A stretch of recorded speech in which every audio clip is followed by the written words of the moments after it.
हमारा अनुमान है कि बीजेपी के लिए पहला चरण बहुत मुश्किल था, दूसरा चरण उससे भी ज्यादा मुश्किल था। आज का चरण, आज भी बीजेपी को वोटर्स ने बड़ा दर्द दिया। पिछला जो दिन था उस दिन भी बहुत दर्द मिला बीजेपी को।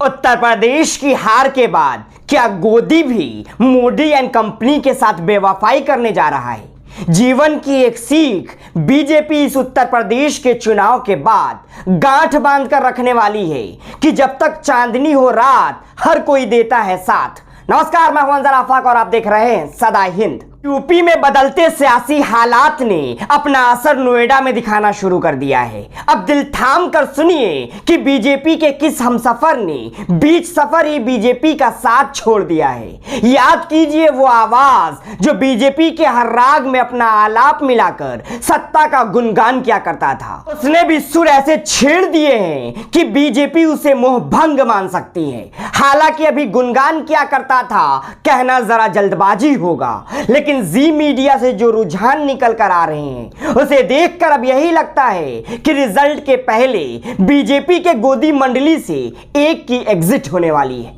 अब आप इससे पहले कि हमसे सवाल कर बैठे कि ऐसा हम किस आधार पर कह रहे हैं, तो आपको बता दें, अगर बीजेपी की किस्मत के तारे गर्दिश में नहीं होते तो शायद कभी भी तिहाड़ी संपादक सुधीर चौधरी बीजेपी के हार का ऐसा विश्लेषण तो करता हुआ नहीं दिखता जैसा आजकल करता हुआ दिख रहा है। देखिए बीजेपी को लेकर सुधीर के डीएनए में कैसा बदलाव हुआ है। हमारा अनुमान है कि बीजेपी के लिए पहला चरण बहुत मुश्किल था, दूसरा चरण उससे भी ज्यादा मुश्किल था। आज का चरण, आज भी बीजेपी को वोटर्स ने बड़ा दर्द दिया। पिछला जो दिन था उस दिन भी बहुत दर्द मिला बीजेपी को। जी हां, विश्वास के परे है, लेकिन जो आपके कान सुन पा रहे हैं वही परम सत्य है। आपने जिसे सुना वो सुधीर चौधरी ही है, और जिस डुबती नैया का विश्लेषण ये जिहादी चार्ट बनाने वाला आदमी कर रहा है वो डुबती लुटिया कोई और नहीं बल्कि बीजेपी है। जी वही नरेंद्र मोदी वाली बीजेपी जिसके अपराजित होने का तिलस्म रचते रचते सुधीर चौधरी ने 7 साल के दिन और रात गुजार दिए। ये तिहाड़ी उसी बीजेपी की बात कर रहा है जिसके मालिक को बीजेपी ने राज्यसभा का रास्ता नहीं दिखाया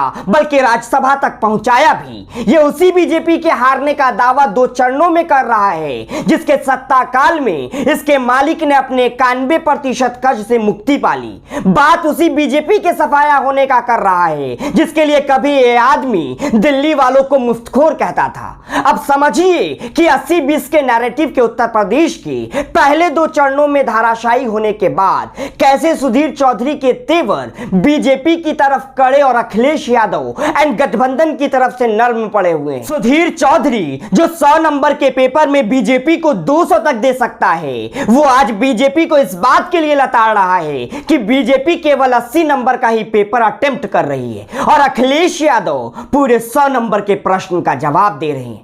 ये जो बातों में विपक्ष के लिए मिश्री और बीजेपी के लिए मिर्ची निकल रही है, बस आप इसे चुनावों का असली इनसाइड स्टोरी भी कह सकते हैं, क्योंकि उत्तर प्रदेश की जनता ने रुख हवाओं का बदल दिया है और इस हवा के रुख में सुधीर को सबसे ज्यादा डर अपने सफेद बालों के ही उड़ने का है।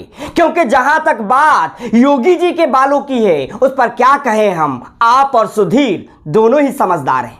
आप कह सकते हैं कि बीजेपी केवल 80 नंबर का क्वेश्चन पेपर अटेम्प्ट कर रही है और 20 नंबर का जो बड़ा सवाल था उसे उसने खाली छोड़ दिया है, जबकि अखिलेश यादव पूरे 100 नंबर का पेपर अटेम्प्ट कर रहे हैं। लेकिन सदाए हिंद ने हर दिन आपको कई सबूत दिखाए हैं कि उत्तर प्रदेश में जिसके सहारे आप समझ सकते हैं कि सुधीर और अनगोदी मीडिया का ये जो मोहभंग हो रहा है उसकी असली वजह क्या है। उसकी असली वजह है बीजेपी के नेताओं और सांसदों का प्रदेश के कई हिस्सों में दौरा दिया जाना, कई हिस्सों में विरोध कर दिया जाना, तो यहां तक कि बीजेपी के स्टार प्रचारक मोदी जी के भाषण में खाली पड़ी कुर्सियां और उसके लिए जनता के मन में जबरदस्त उदासीनता।